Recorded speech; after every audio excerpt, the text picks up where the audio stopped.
Good morning students. आज का जो हमारा टॉपिक है वो double column cash book. Double column means जिसमें कैश का कॉलम भी बनेगा और बैंक का कॉलम भी बनेगा। तो अब इसमें हमने कैश कॉलम बनाना है, बैंक कॉलम बनाना है। तो इसका मतलब क्या हुआ कि इस कैश बुक में हम एक तो डिस्काउंट से रिलेटेड कोई भी ट्रांजैक्शन नहीं रिकॉर्ड करेंगे और क्रेडिट ट्रांजैक्शन तो हमने रिकॉर्ड करनी ही नहीं है। सिंगल कॉलम कैश बुक में क्या होता था, हमें सिर्फ कैश का बैलेंस पता लगता था। और सिंगल कॉलम कैश बुक जब हम प्रिपेयर करते थे तो हमें लेजर में सेपरेट कैश अकाउंट प्रिपेयर करने की जरूरत नहीं होती थी, क्योंकि कैश अकाउंट का भी काम क्या होता था, वो भी कैश का बैलेंस बताता था। और सिंगल कॉलम कैश बुक भी हमें क्या बताती है, कैश का बैलेंस ही बताती है।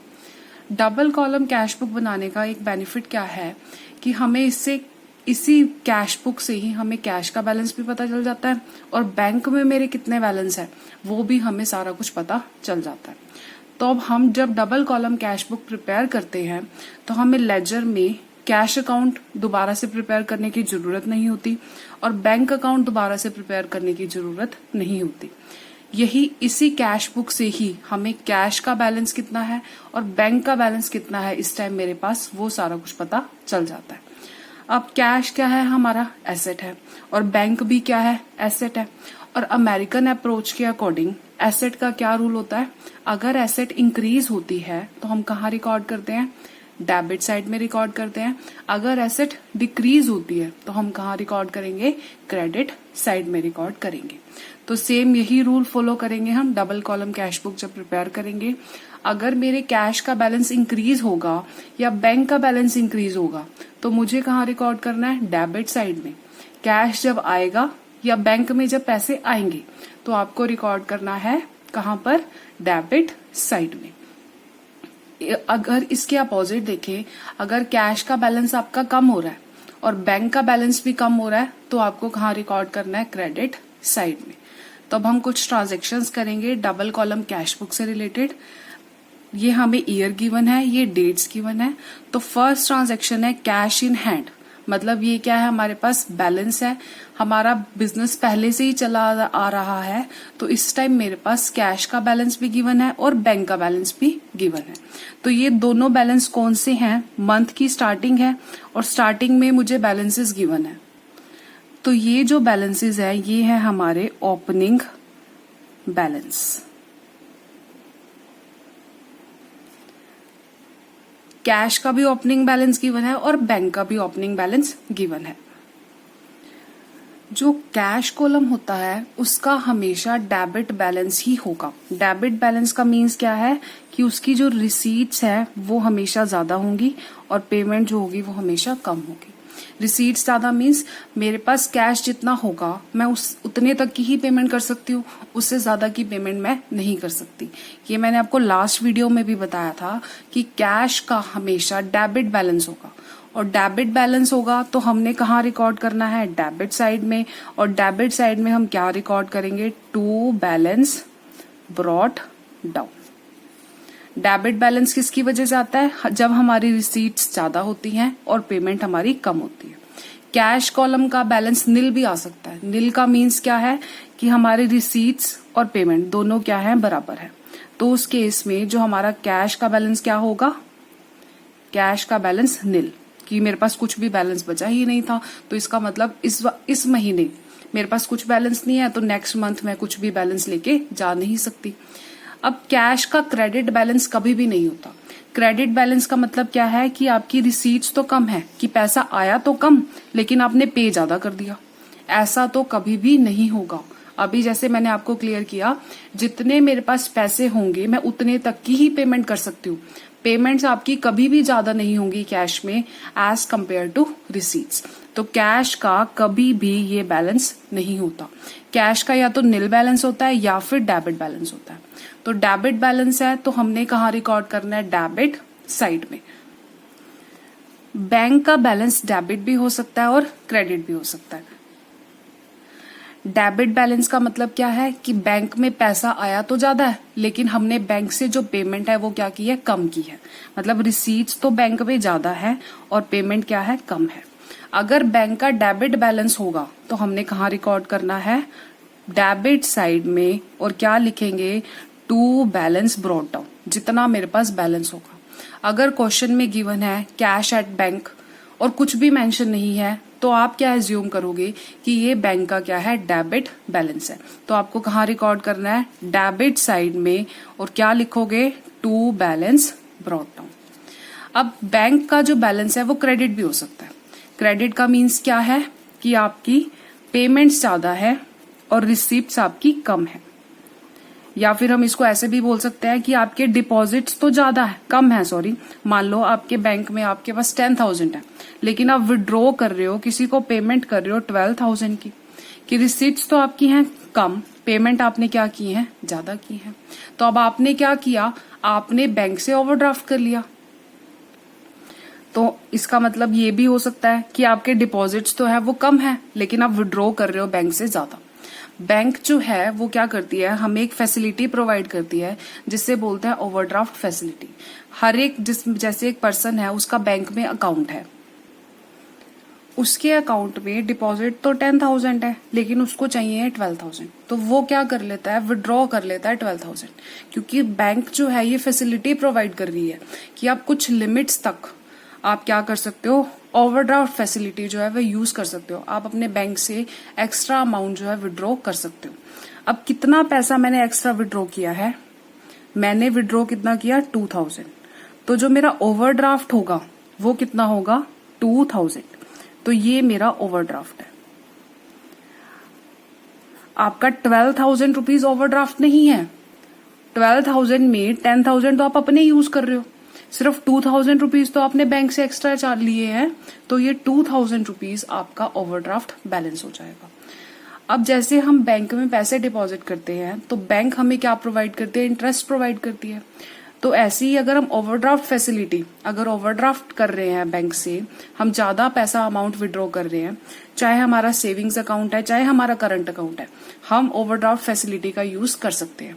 तो उसके ऊपर हमें क्या देना पड़ेगा, बैंक को इंटरेस्ट जो पे करना पड़ेगा। तो ये कौन सा बैलेंस है, क्रेडिट बैलेंस है। तो हमने कहाँ रिकॉर्ड करना है इसको, क्रेडिट साइड में, और क्या लिखेंगे, बाय बैलेंस ब्रॉट डाउन।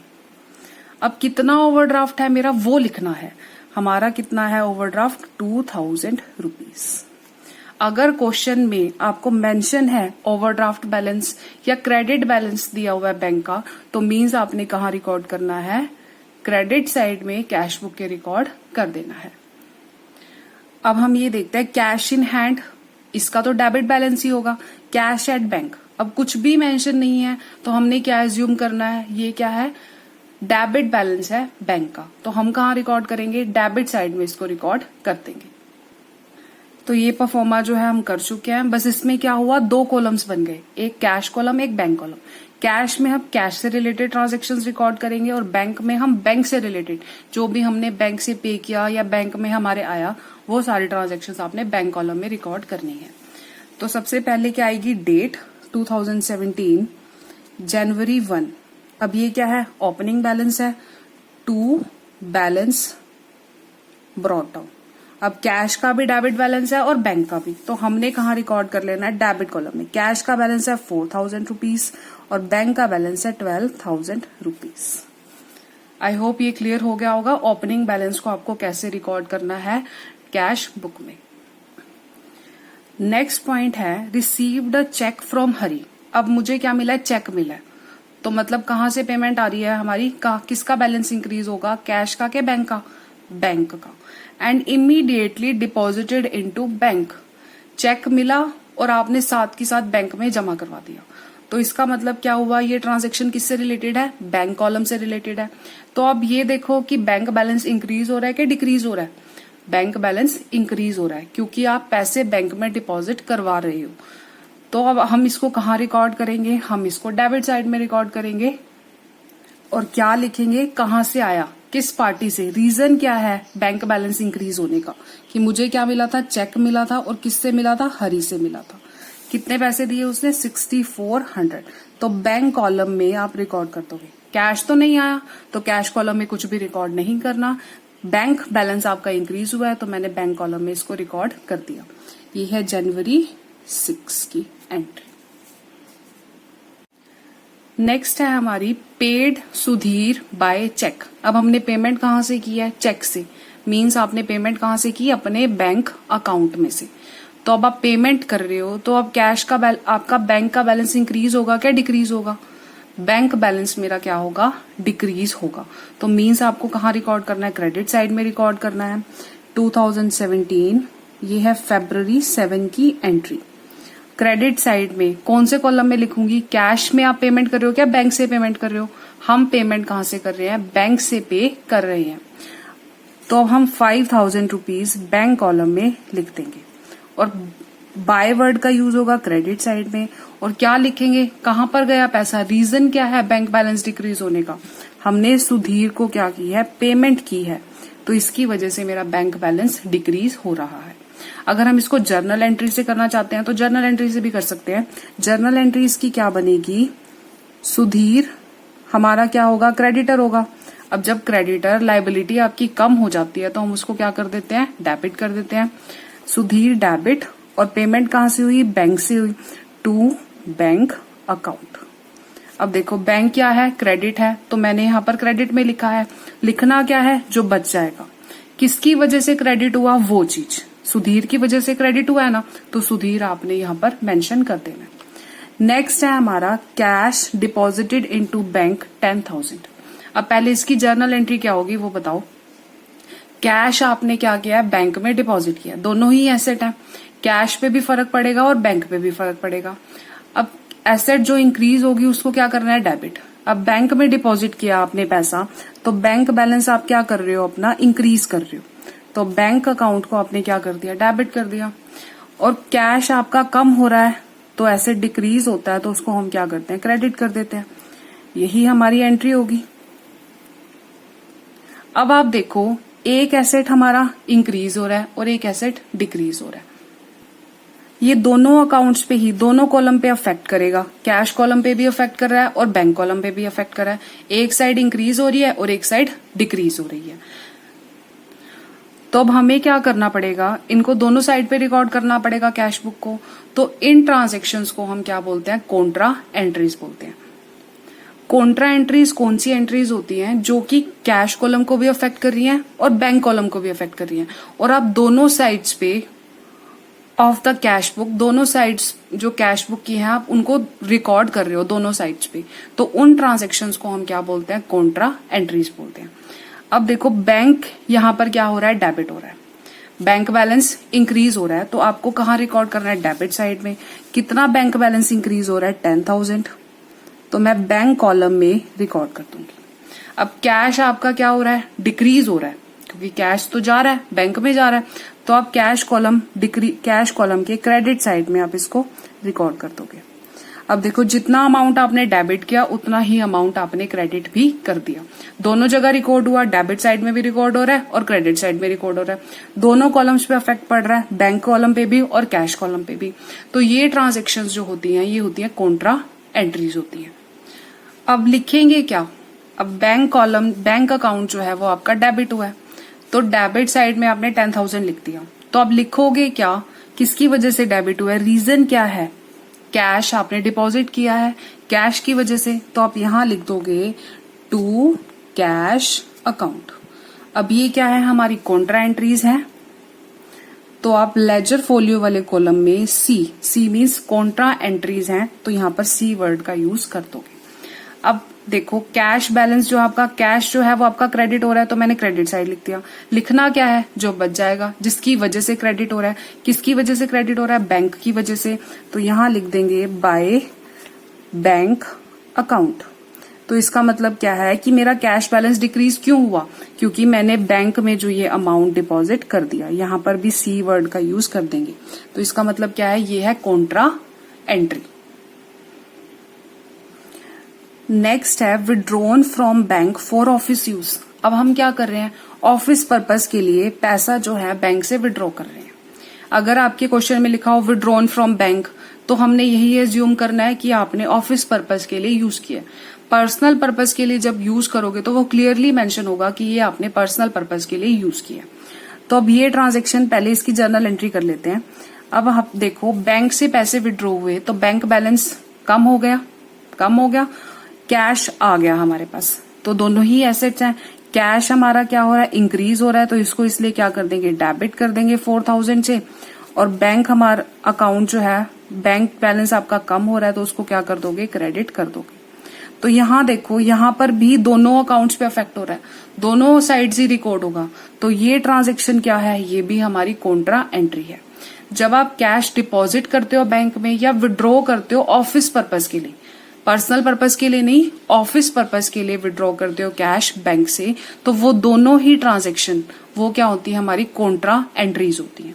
क्योंकि दोनों ही क्या कर रही हैं, दोनों साइड रिकॉर्ड हो रही हैं, और कैश अकाउंट पे भी फर्क पड़ रहा है और बैंक कॉलम पे, दोनों पे ही फर्क पड़ रहा है। तो आपको इनको दोनों साइड्स जो है वो कैश बुक में रिकॉर्ड करना है। तो अब हम इसकी रिकॉर्डिंग करते हैं। अब हमने विड्रॉ किया था, कैश विड्रॉ किया है, तो कैश बैलेंस आपका इंक्रीज होगा। तो कैश बैलेंस जब इंक्रीज होता है तो हम कहाँ रिकॉर्ड करेंगे, डेबिट साइड में। और बैंक बैलेंस मेरा क्या हो रहा है, डिक्रीज हो रहा है, तो हम बैंक में क्रेडिट साइड में रिकॉर्ड कर देंगे कि क्रेडिट बैलेंस आपका डिक्रीज हो रहा है। अब रीजन क्या लिखना है, कैश डेबिट किसकी वजह से हुआ, बैंक की वजह से। तो यहां पर आप लिखोगे to bank account contra entry, ठीक है। और यहां पर क्या लिखोगे, बाय कैश अकाउंट, ये भी क्या है, कॉन्ट्रा एंट्री है आपकी। दोनों साइड रिकॉर्ड हुआ है, दोनों कॉलम्स पे इफेक्ट पड़ा है, कैश पे भी और बैंक पे भी।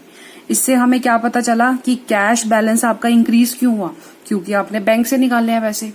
अब बैंक बैलेंस क्यों डिक्रीज हुआ, क्योंकि आपने कैश विड्रॉ किया है। तो इन ट्रांजैक्शन से आपको ये क्लियर हो गया। और कॉन्ट्रा एंट्रीज जरूर लिखनी है जब कॉन्ट्रा एंट्रीज होंगी। अगर आप पर्सनल पर्पज के लिए विड्रॉ कर रहे हो तो वो कॉन्ट्रा एंट्री नहीं होगी। नेक्स्ट है हमारा सोल्ड गुड्स टू अजय। अब मैंने क्या किया, अजय को सेल किया है and cheque received from him ₹25,000। अब मैंने सेल किया है अजय को और उससे मुझे क्या मिला है, चेक मिला है।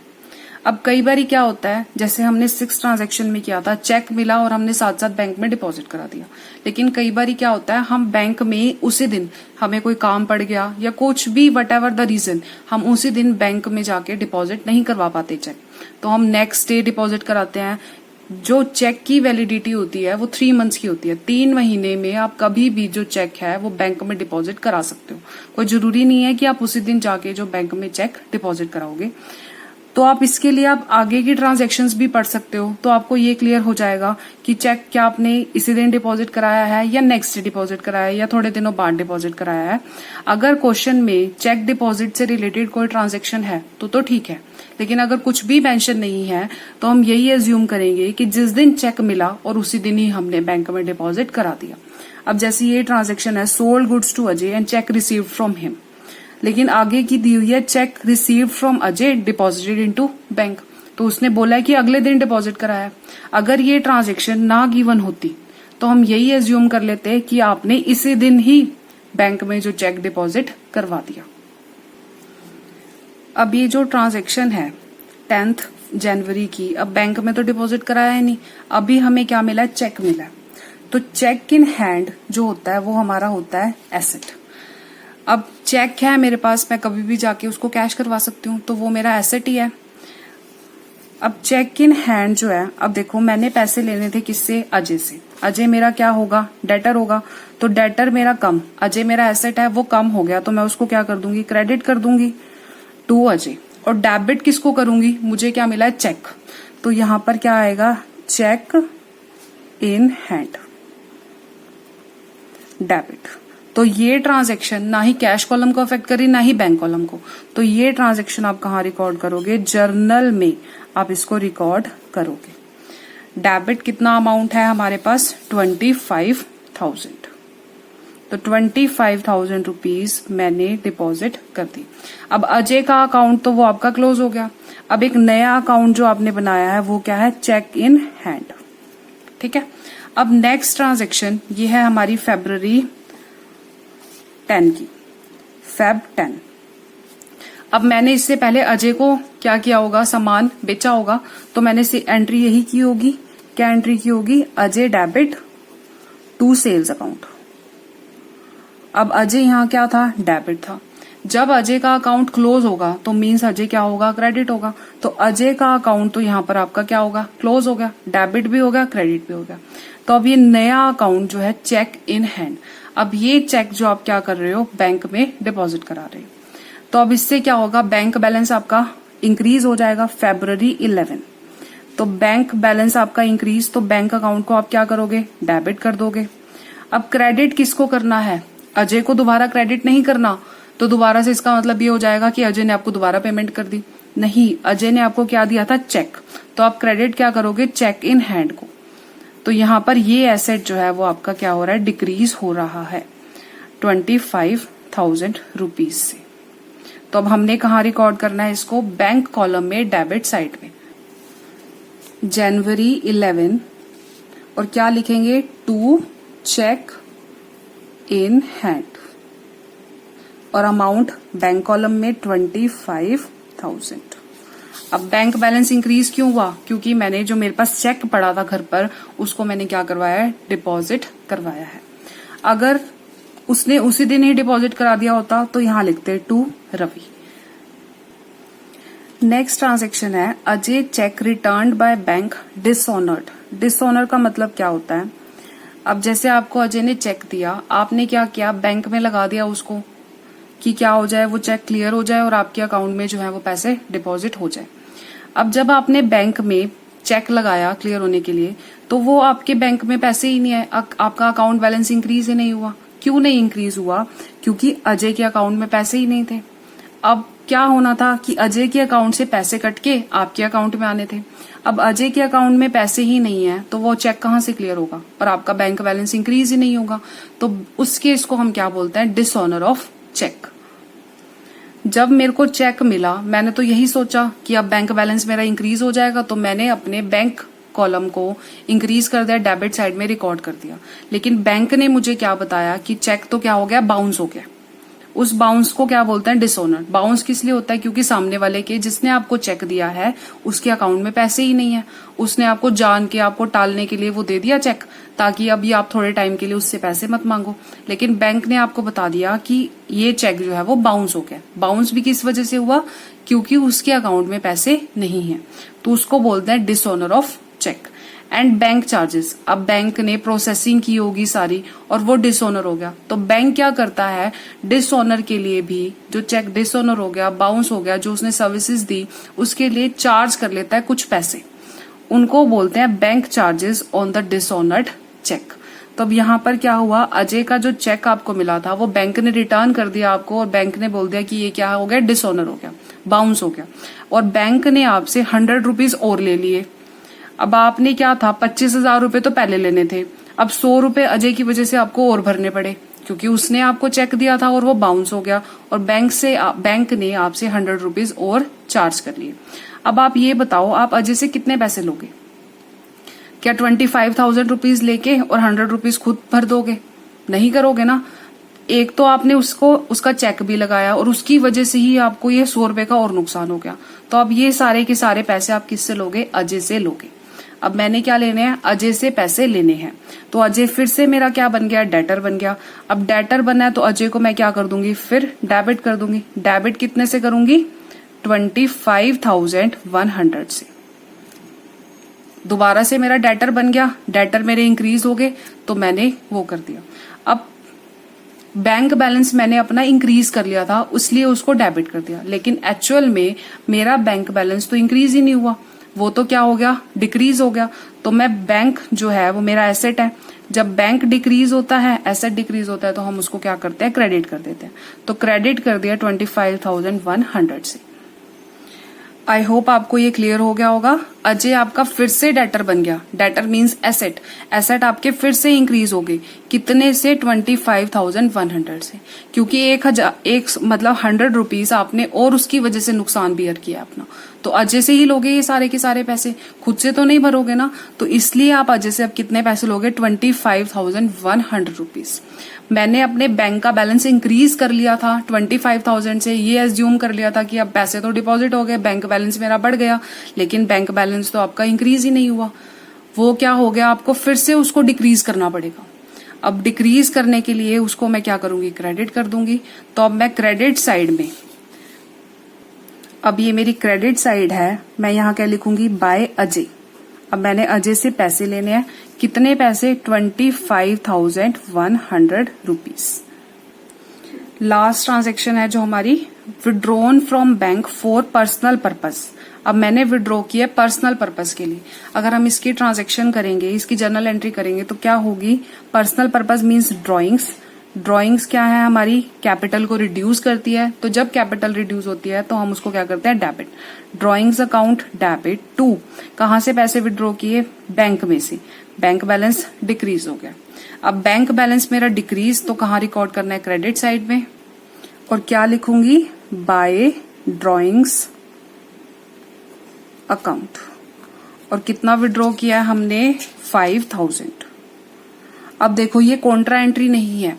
कॉन्ट्रा एंट्री वो होगी जब आप कैश डिपॉजिट करते हो या आप विड्रॉ करते हो बैंक से ऑफिस पर्पस के लिए, तो वो आपकी कॉन्ट्रा एंट्री होगी। तो ये होगी हमारी कैश बुक। अब आपको सेम वही प्रोसीजर करना है, बैलेंस निकालना है।